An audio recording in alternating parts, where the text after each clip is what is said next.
You're listening to the Adventure Sports Podcast. Thanks for adventuring with us as we discover what incredible athletes and outdoor enthusiasts are doing all over the world. Now here's your host, Kurt Linville. Hi friends, you realize this is episode 1154? That still blows my mind. 1,154 episodes of the Adventure Sports Podcast, and you are the ones who make it possible. Thank you. No, I really mean it. Thank you for listening. Thank you for sharing this with your friends. Thank you for being a part of the Adventure Sports Podcast community. Without you, we wouldn't have a show, and it just means the world to me that you take the time to listen in, and hopefully you're finding things that are inspiring and helpful in your own life. So this episode is about one of my favorite subjects, mountaineering, climbing 14ers specifically. I find that climbing mountains is a great metaphor for life, and we all have a lot of things to climb out of, things to overcome, and when we climb real mountains, we learn about ourselves. We learn that we have what it takes to climb some of those other mountains. Speaking of life's challenges, don't forget about the fundraiser for We See Hope that will help homeless and impoverished children in Africa. If you're interested in learning more, listen to the special episode that we put out 3 or 4 weeks ago. And also, in the show notes, there'll be a link where you can learn more about We See Hope and also have the opportunity to be a part of this amazing effort to help the kids in Africa. Now let's dive into this episode. Hey friends, I have what I think is going to be a really fun guest for you today.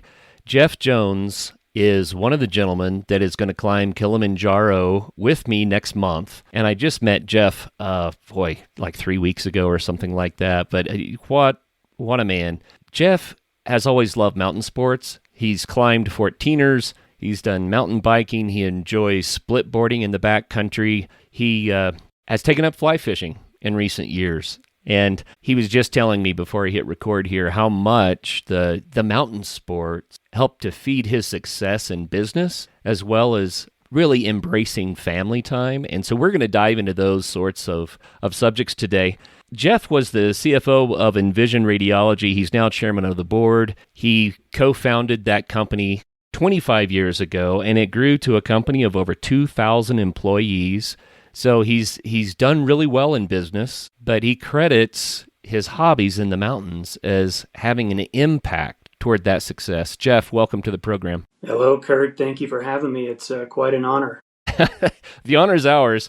Jeff, it's going to be fun to visit with you about this. And I think I don't split board, I AT ski, but everything that you listed are sports that I also do and love. So you were talking about how mountain sports really had a significant impact on your family. And it was the same with me. I mean, I feel like we're parallel lives. We're a similar age.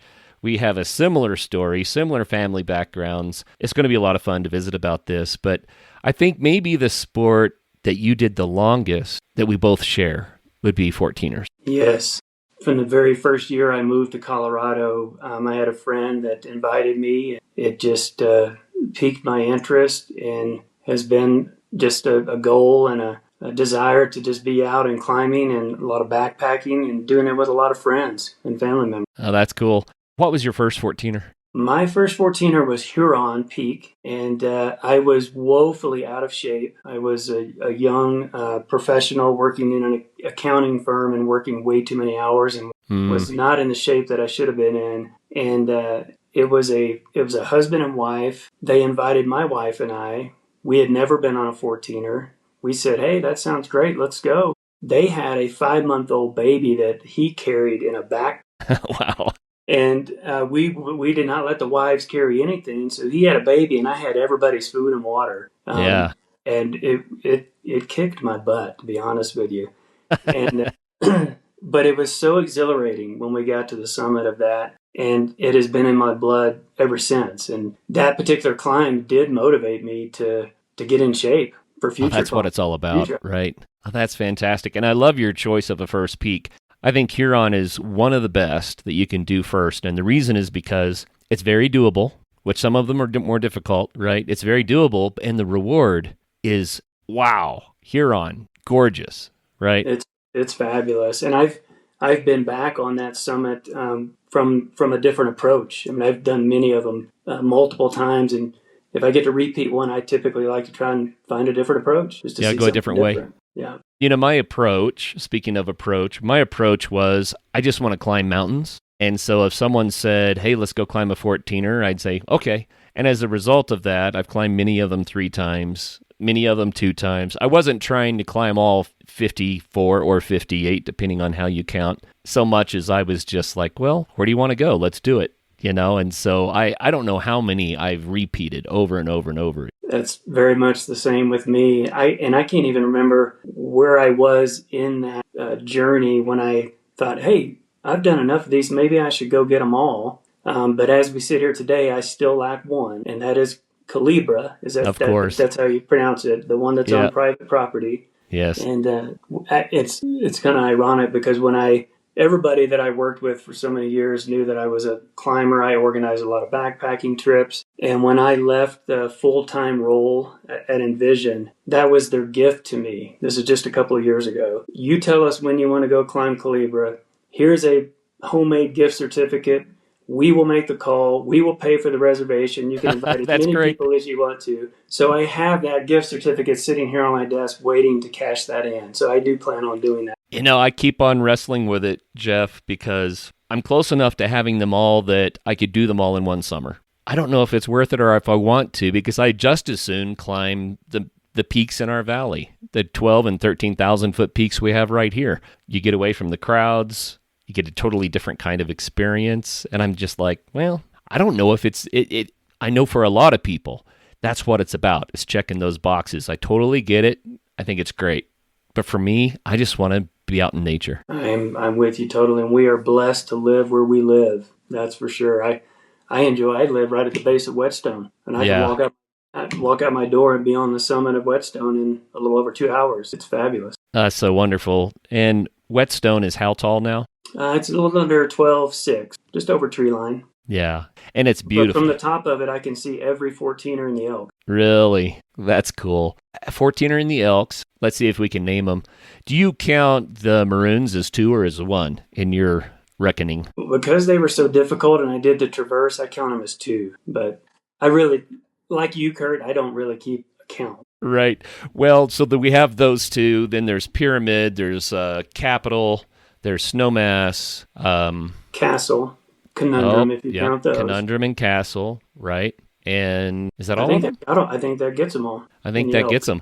But what a beautiful... In the Elk Ranges, it's very unique. I think it's one of the more beautiful ranges in Colorado. I agree. It's just the way that they weather. They're so steep and precipitous and interesting colors, just beautiful. And the rock can be very different on each of those mountains. It's very different. Oh, that's wild. So your first 14er was Huron. And then you've been climbing 14ers for how many years? That Huron was in the summer of 1996, so just about 30 years. Wow. Okay. So 30 years of climbing. Do you have a favorite? I do. And I think it maybe not so much as the mountain as the experience and who I was with. Okay. But I have been on Capitol twice, and I love that peak. Sure. It's quite an adventure, and it has given me lots of great stories to tell, which we can talk about. And then I love I've been in the Chicago Basin 3 times for the Eolus group, off the train from Durango, and have done that with some big groups, and it was just a blast. So I would put those at the top of the list. And maybe for the mountain and the actual climb and the rock itself, I love Crestone Needle. I've been on that one several times as well. Yeah, Crestone Needle, I climbed it, and in the same summer, a buddy of mine who is also interested in 14ers says, "Hey, will you go back and do it with me since you've been up it? I hear you can get lost up there, And I said, "Okay, why not?" We got to the lake where you camp. I forget the name of it, but we spent the night, and it was just a terrible storm all night long. I mean, just raining buckets. It was cold. It was wet. We woke up, before daylight, obviously, the next morning, and he said, well, that's it. I guess we're not climbing today. The weather's just not good enough. And I said, well, okay, so let's not try to summit today, but let's go on a hike, and we'll see what happens. You never know what's going to happen with the weather. and maybe we'll get there, maybe we won't, but let's just go on a hike and be safe about it, And we did summit, but when we summited, there was a fog up there that was freezing to our beards and our eyelashes and our eyebrows. It was the strangest thing, and of course, no view at all. It was completely socked in, but there was no lightning, there's no energy in the storm anymore. It was just really borderline whether or not we should be there in the cold for fear of icing, right? Right. But the rock was warm, and it never did catch any ice. Well, weather is certainly a factor. I think in 30 years, I have probably at least a half a dozen, maybe more experiences where we just had to turn around. You just have to call it. It's not worth messing with. Oh, no, you don't want to die up there just to have fun. I mean, it's kind of counterproductive, I think. So I'm all about turning around and making those wise calls. The thing that always troubles me a little bit is when I'm coming down and it's late and the thunderstorms are building and I see someone coming up and they're like, what do you think? Should I go? And I'm like, that's for you to decide, but I'm coming down now for a reason, Yeah, I agree with you totally. I think it was probably just 3 or 4 years into my climbing 14ers that I decided, hey, I'm going to organize a group, and we're going to take a group of guys. I was living in Colorado Springs at the time, and for about 13 or 14 years, every summer I organized a trip of a bunch of guys. Some had experience, some didn't, but that was the beauty of it. I love, sharing that experience and kind of helping them along the way. But when you organize a group like that, you feel responsible for them. Sure. And one of the worst weather experiences we ever had was in the Wilson group down by Telluride, and it was a Labor Day weekend. I think there was about 10 of us. We had gone in from I can't remember the name of the approach. It's the one where you have to go over the pretty high saddle and drop down. Had set up camp, and then the next morning we got up at 4 a.m. to start. We were going to do Mount Wilson and then do the traverse over to El Diente and then come back to camp, and then the next day we were going to Wilson Peak on the way out. And we got up at 4 a.m. and from where we were camped above tree line, you could see all the way into Utah, and you could see an electrical storm. You could see lightning hundreds of miles away. And at that time, I was only 4 or 5 years into my 14er experience, but I had a couple of guys that were very experienced climbers, technical rock climbers, and some had done peaks in South America, and I looked to them for wisdom, even though I was kind of the guy in charge. And we all collectively decided, hey, we don't think that weather is going to get to us. It's too cold here to be an electrical storm. So we started up Mount Wilson, and we got to just below almost to the ridge line, so probably 13.5, 13.6, when that thing rolled over the ridge and dropped a lightning bolt below us into our camp. And then it just started with the grapply snow, pellets. And at that point, the lightning is about every 15 or 20 seconds. And there's 10 guys just trying to run down this mountain. And literally we're ducking with our heads in our hands, waiting for the next bolt, hair standing up on the back of our necks. Bolt hits, and then we run a little bit more, then we duck. And this whole time, I'm so fearful of who am I going to lose? Whose widow am I going to have to go home to? It was that scary. That's no joke. Unfortunately, we all made it down and weathered that storm, and still ended up we got up the next morning and did Mount Wilson. Too tired to do the traverse. Came back down and did Wilson Peak on the way out. So we got 2 out of the 3 on the weekend, but just very thankful that no one was injured in that weather. I had on Oxford. Yeah, it was Oxford. It could have been Missouri, but anyway, on that same day, a storm came through, and it actually didn't strike, but it felt like it was going to. And, we had our hair standing up in that whole 9 yards. I had on a felt hat, and it started arcing from my hat into my scalp. So I was having little mini, electrical charges zapping me in my head. And so we were running down the mountain just like you described, just trying, and I would find a low spot and jump in it and try to, hunker down, and then I would get shocked again through my hat. And I said, well, I'm not far enough yet. So I jump up and run some more.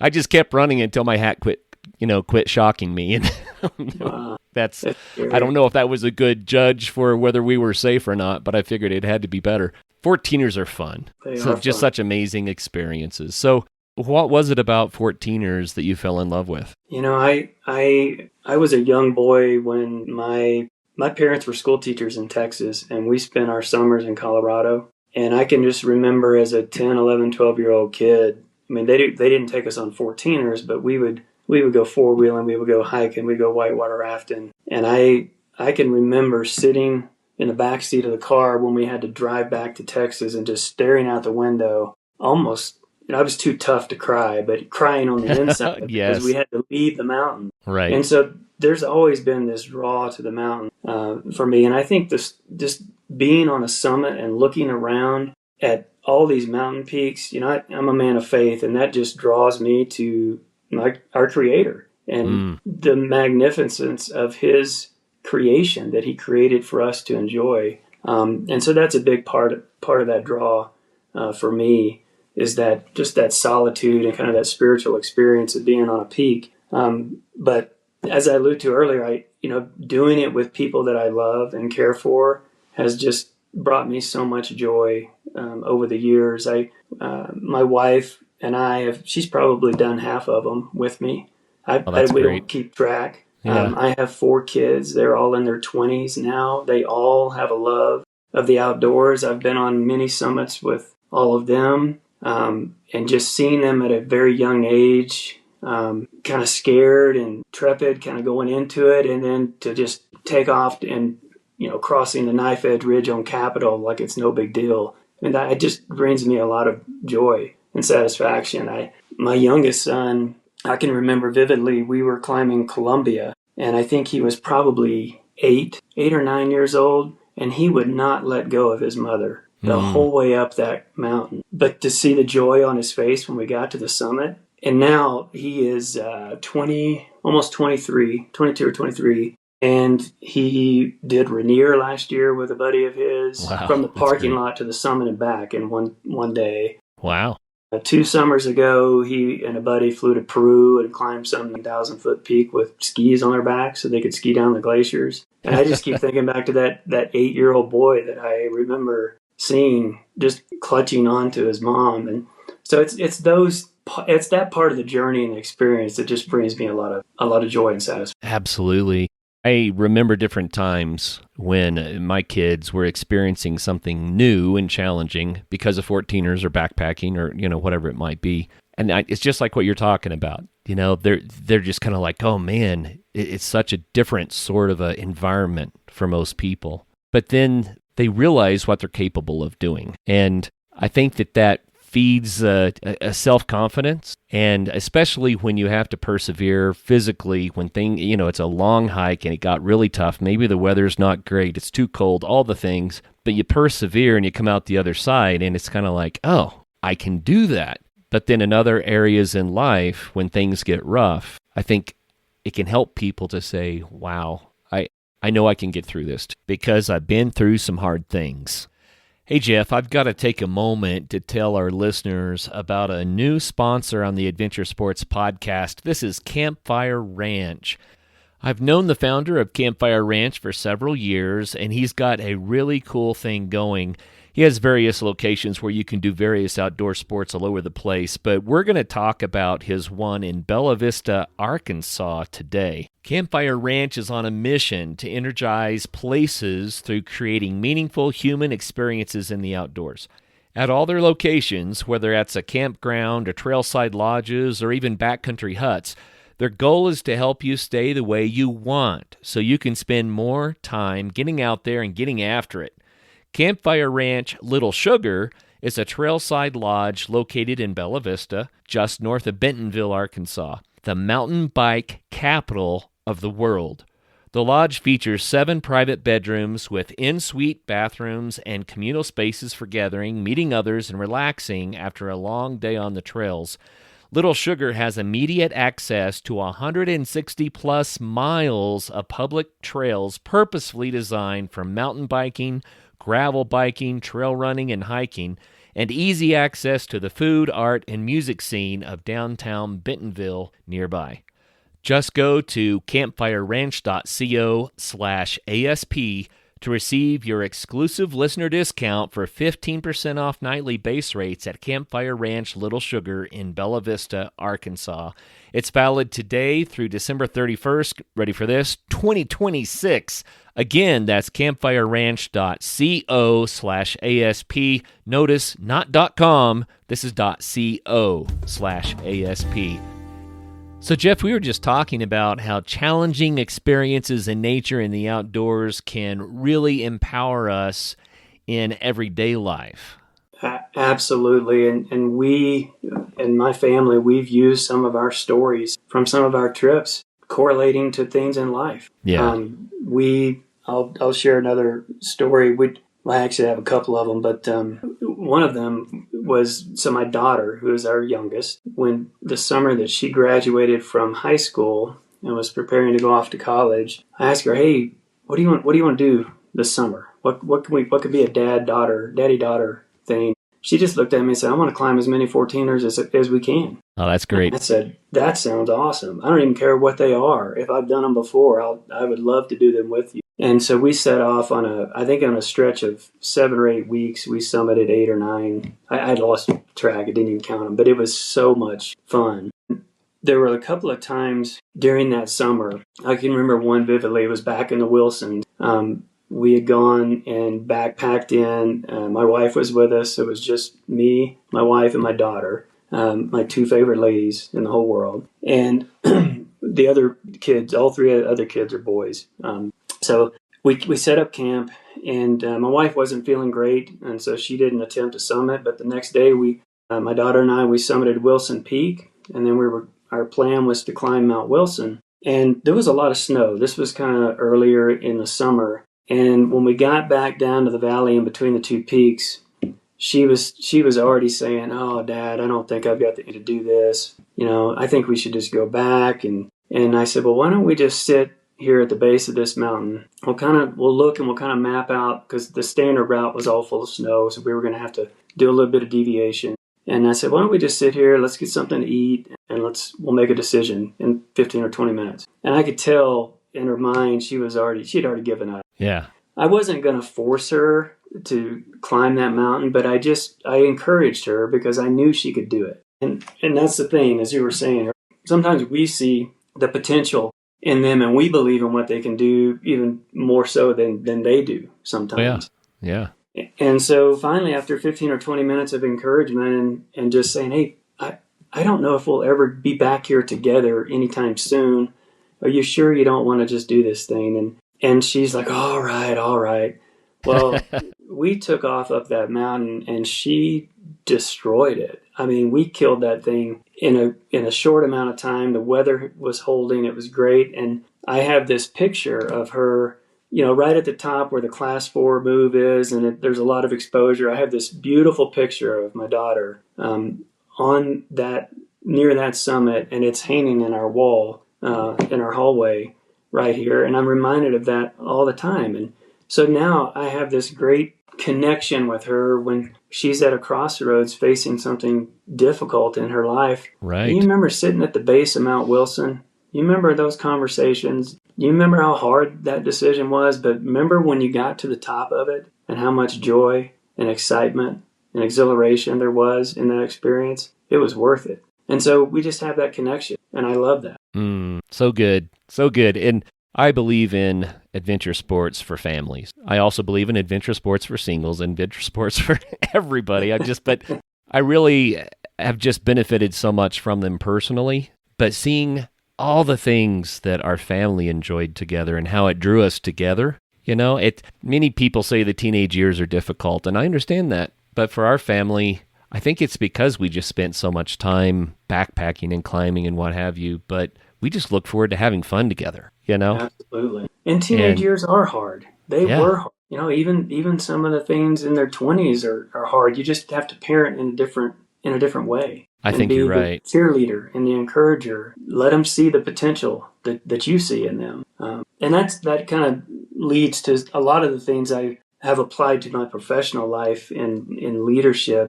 There's a lot of things that have come out of my experiences and stories in the mountain, like that one I just shared. It's like if you can help someone see what that you believe in them and the potential that you see in them, even then when they don't see it. Many times that's the nudge that someone needs to go try something difficult.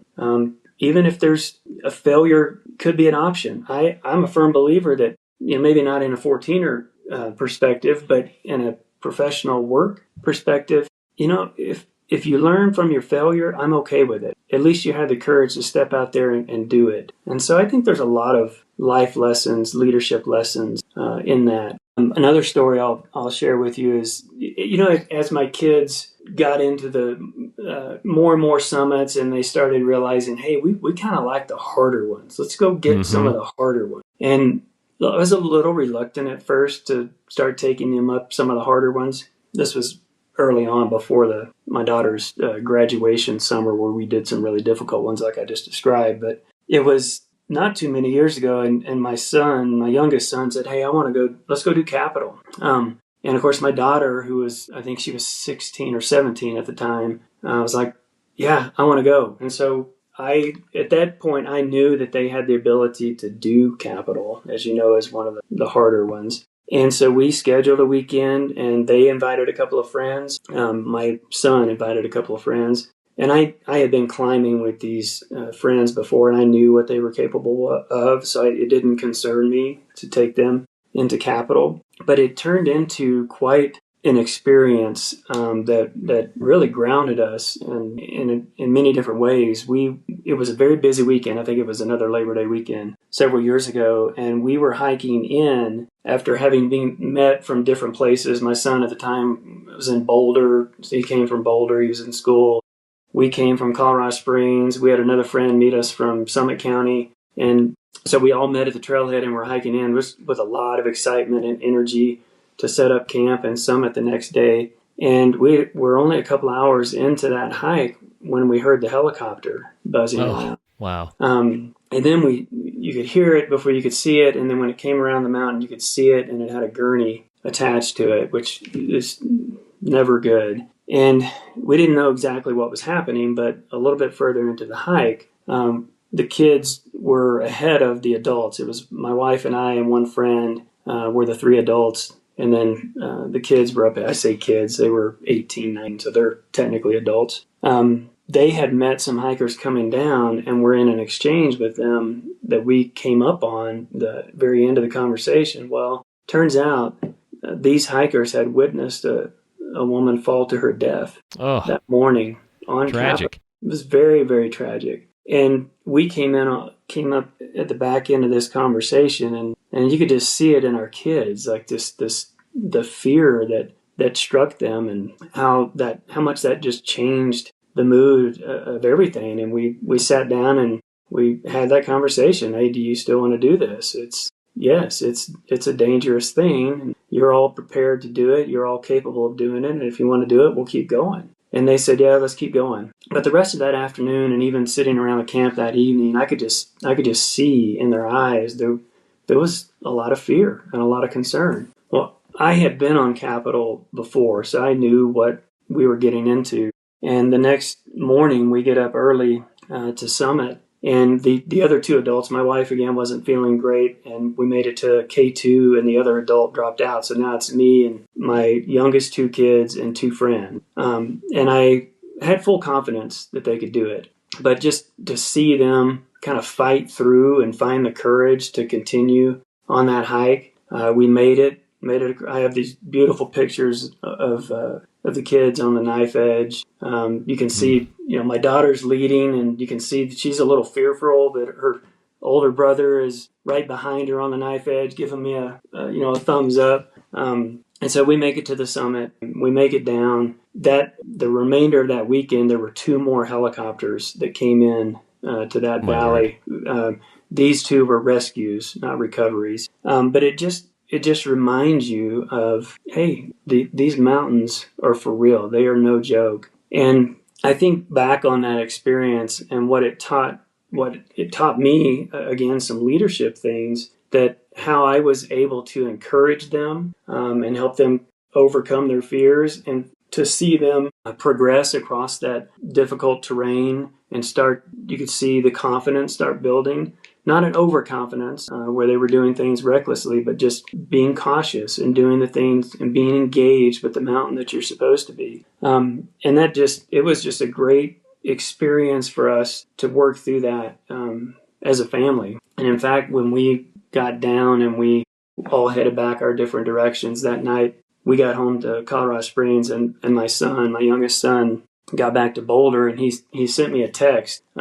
Actually, I still have this text because it's so special to me. And he says, "Thank you, Dad, for an amazing weekend. I love going on adventures like that, even when they get intense like that one. You are a great leader for something like that, and I know that my friend and I both look up to you and want to lead people like you do. Never once did I feel unsafe on that mountain with you up there.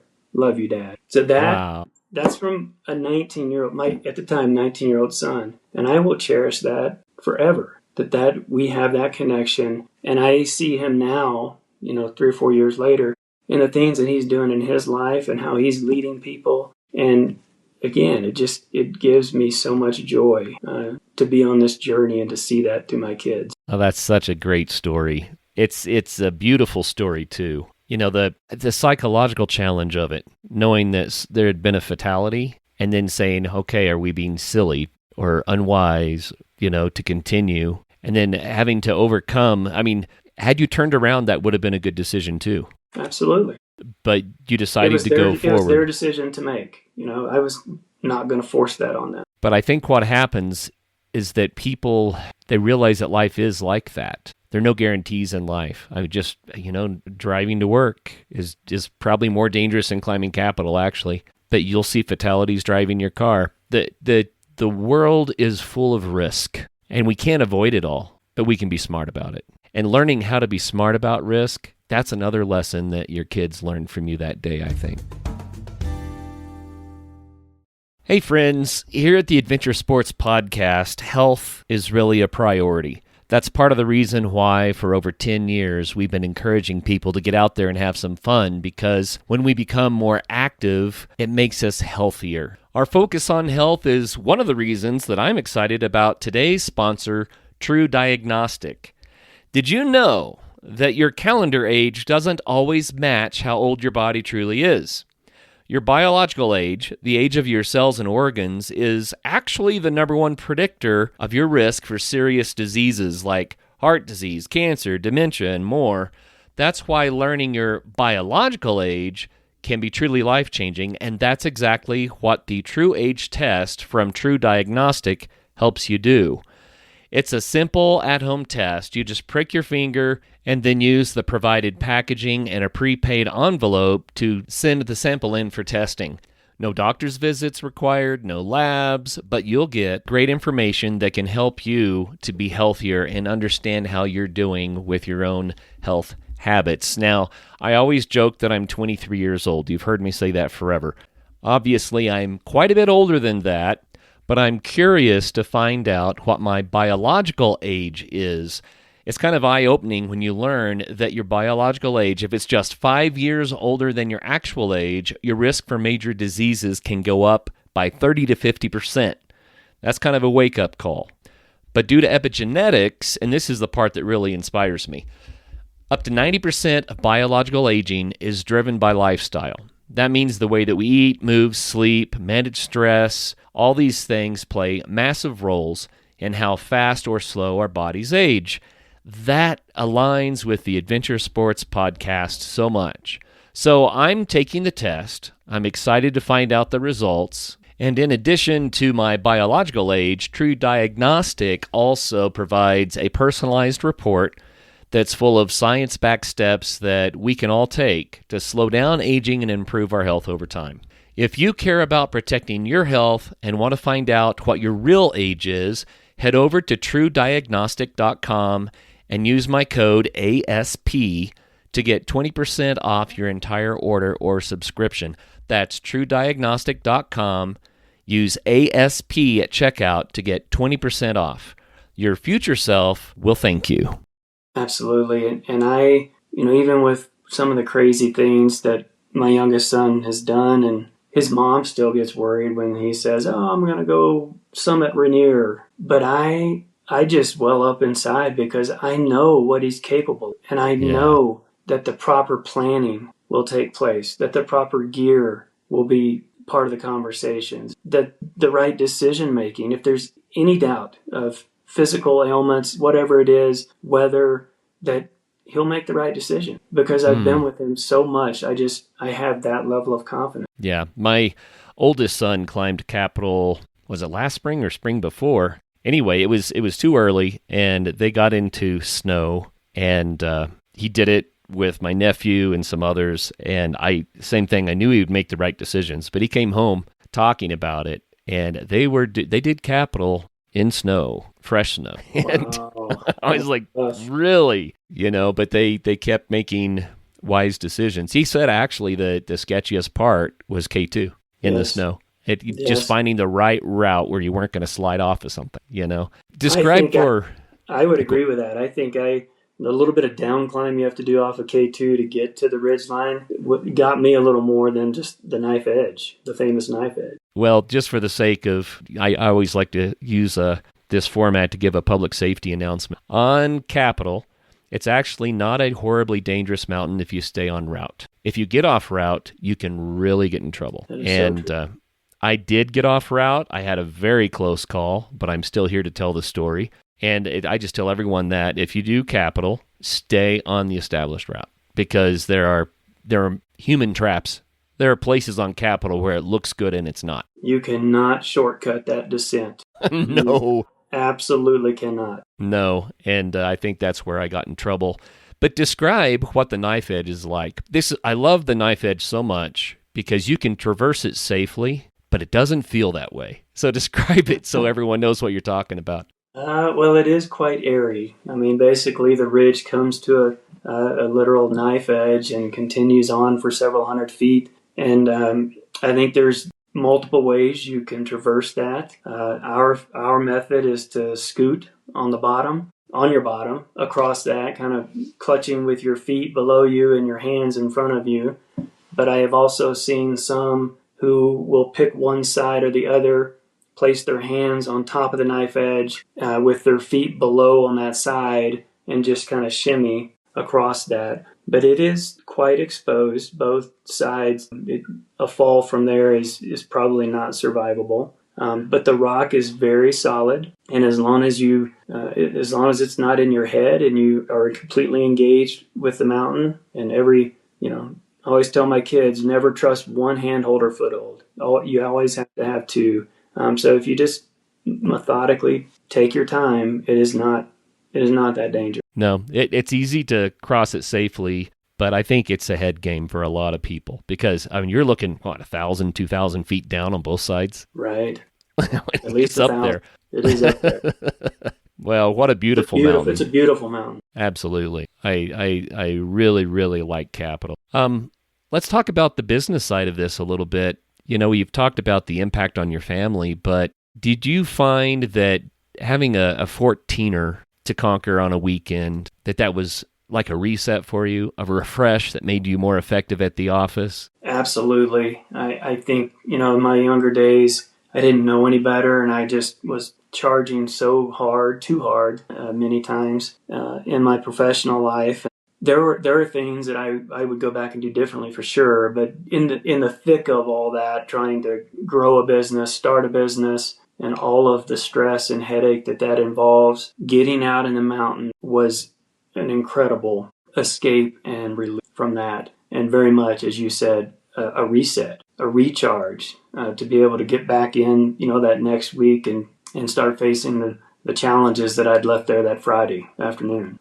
So yes, that was very much part of my mindset when I first started. And it was more, I think in the early years, it was more for me, certainly than it is in the later years, as I've described. In the later years, for me, the 14ers is about who am I with and who am I going to have this experience with, whether it's a family trip or a friend's trip. But certainly in those early years, it was a great release for me to be able to kind of recharge and reset my mind and get ready to face the battles and the challenges that were in front of me. I have a theory, and I don't know if it's accurate or not, but I think that in our current state of the world, people are a little bit protected maybe. We haven't had a major war, that all the young men went off to, or the young women went off to, or, those sorts of things that almost seems like every generation had that. But we've been a few generations now where, we've obviously had some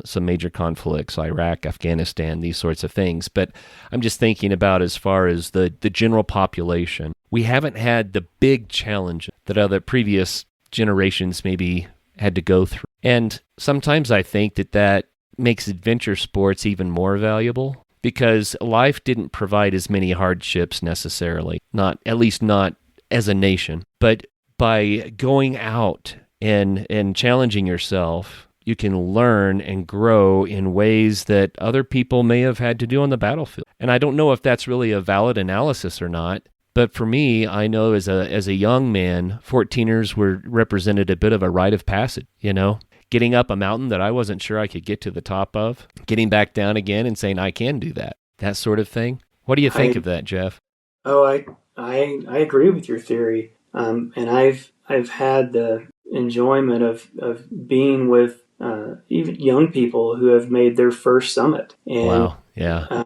Just seeing the doubt, seeing the physical pain, not wanting to continue and trying to just coach and encourage, and then to see the success and the joy that comes when that summit is reached. And I agree with you. I think there is a psychological barrier that's broken through in many cases it can be life-changing. That, hey, I can do these hard things. That summer that my daughter said, I want to climb as many as we can. I wanted to go back. I wanted to take them back to Chicago Basin and get the oldest group. Yeah. We ended up telling her brothers. They're all like, when are you going? We want to go. Can we bring friends? We had 16 people. That we probably broke the Forest Service rules. So my wife and I, we had all 4 of our kids, our soon-to-be daughter-in-law, her sister, and then a bunch of friends, including one other adult. And there were many in that group that were first-timers, and there were many well-seasoned. And so I had a stash of radios. We set them all to channels. I had everybody pair up. And we, on summit day, after packing in there, we scattered those mountains with groups. And there were some that got all 4, count North Eolas as a 4th one, in one day. And then there were some that just got 1, and that was their very first one. Which Wyndham, I think, is the one that we started on. And so to see that, just all the different levels of ability and confidence. But I was drawn to those that were with us that was their very first 14er. Because there was a lot of physical pain. There were some, blisters on feet and just fatigue, but they made it. And to see the joy on their faces when they got there. And I'm certain that's going to have a lasting effect on them as they it's a gift. Go through life. That's right. It's a gift for sure. And another thing, if people have never done any sort of a long hike, an endurance sport, that sort of thing, I found you get to a point where you're really, really tired, but you don't really get worse. Not for a long, long, long time. You can just keep going at that I'm really tired level. And I think that's what people learn when they're taken into something like that. It's like, I'm really tired. I just want to sit down. I don't know what I'm doing here. But then they learn that they can go another 6 hours. And like, oh, wow. And find joy in the suffering. I mean, truly, I think is a big part of my mentality, that I kind of enjoy putting my body through something really difficult. I don't, maybe there's a mental flaw there, but I even had, some coworkers one time said, hey, let's sign up for the Pikes Peak Ascent. Well, what's that? Well, it's a race up Pikes Peak at 7,000 vertical feet and 13 miles. That sounds terrible. Where do we sign up? And I did it 4 years in a row. Wow. My son, we had only been mountain biking 1 year, my youngest son, and a friend said something about a 50-mile mountain bike race with 6,000 vertical feet in it. And my son says, Dad, let's sign up. I'm like, that sounds terrible. Okay, let's go do it. So we did it 3 years in a row. So just, and those things killed me. They were physically so demanding, but I would not trade them for anything, especially with the people that I got to do them with. Well said, Jeff. I love it. I love it. Well, what do you think about Kilimanjaro? We're headed there here in about 6 weeks. I know. I am so excited. I truly am. I moved here about a year ago, and so when our good friend Tom Miller, who I just had only known for a few weeks, was standing in my kitchen, we were with another group, and said something about it, I just said, I'm in. You don't even have to tell me all the details. I am in. Yeah. And the thought of, I'm always into giving back. We are so blessed and we are so fortunate to live where we do, to be born into the families that we were born into, to have the opportunities that we have. And I've done enough travel to know that is not the case around the world. And so to be able to do it for a cause like We See Hope, and all of the young lives that they are impacting in Africa, that just makes it even more appealing to me. But to be doing it with a group of guys that are like-minded, that we can all suffer together, I'm so excited about it. I got to tell you a story which you probably haven't heard, and I don't think I've shared it on the Adventure Sports podcast yet, but I wrote a book called 99 Words, Building a Better Life. And I was on another podcast being interviewed about that book.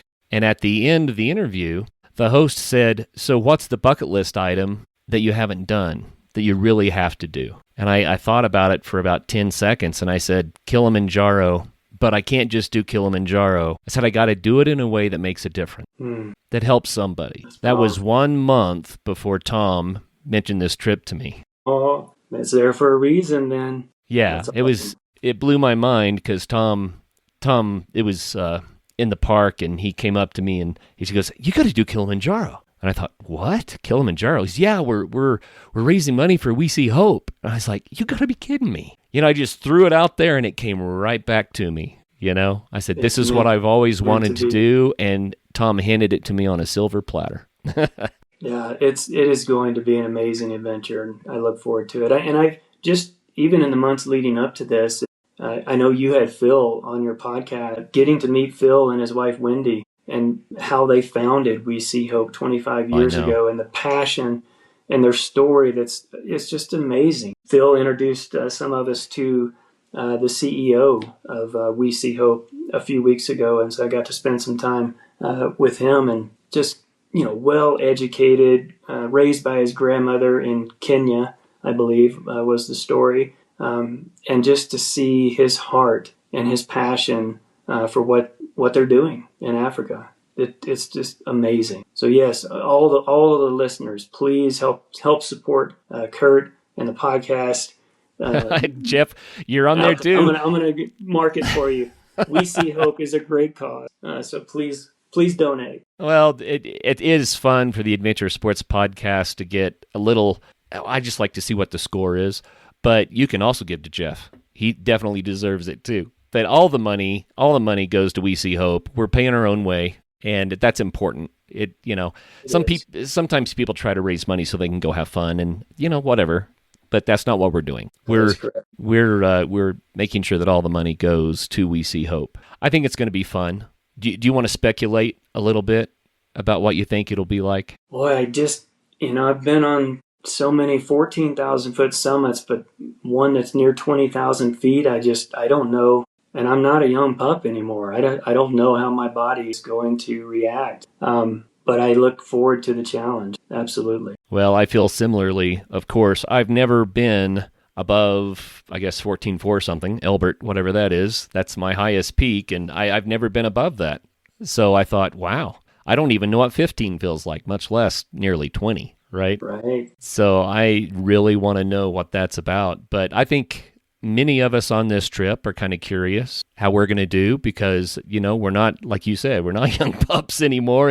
I have a foot injury that I don't know. I think I'm at the point now, Jeff, where I've said, well, I know I can summit, but I may pay the price. Maybe I shouldn't. I think I can get to the top on this foot, but getting back down might be a little foolhardy. We'll see. We're all in it together, and we just got to keep thinking about those kids. Yes. kids that we're helping. We'll let that be our motivation. Well, I keep on coming back to an image in my mind of the kids in Kenya when I was there. We're talking about many of them without parents, making their own way, little kids raising their younger siblings, some of them on the streets. They don't have anybody. And you talk about a difficult mountain to climb and some challenges. Trying to, in a developing country like that, trying to make a go of it without help as a child on the streets, maybe caring for your siblings as well. I think that we have no right to complain about a sore foot. No, absolutely not. The deck is so stacked against them in so many cases. And there are so many great success stories of just true grit and determination. And that's what keeps us going, right? Is those that are able to kind of, with assistance and help, pull themselves out of that. And then families are changed, generations are changed because of that. Absolutely. I mean, if you help one person make it, climb the mountain, get out of the challenges and get up on top somehow, then that's generational.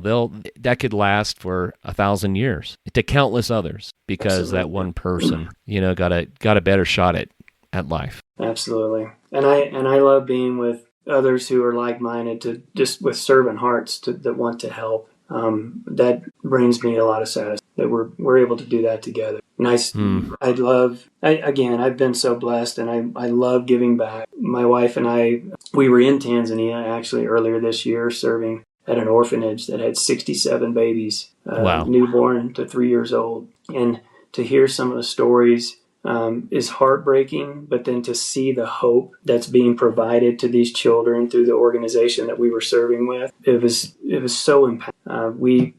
I serve on a board for a medical missions company, nonprofit that does work in Guatemala, and it's amazing to see the lives that are changed. It's amazing to see the volunteers. We have U.S.-based surgeons and nurses that donate their vacation time to go perform surgeries in areas of Guatemala that just aren't reached by traditional healthcare sources. And so to see that, it's just great to be a part of something like that when we've been so blessed to be able to give back. And so I'm super excited about this and the work that we see Hope is doing, and hoping that this is a relationship and a connection that I continue on with them and helping them in other ways in the future as well. Absolutely. I'm all in on that. When I visited with Phil on the show, I mentioned that We See Hope has already impacted over 850,000 lives in sub-Saharan Africa.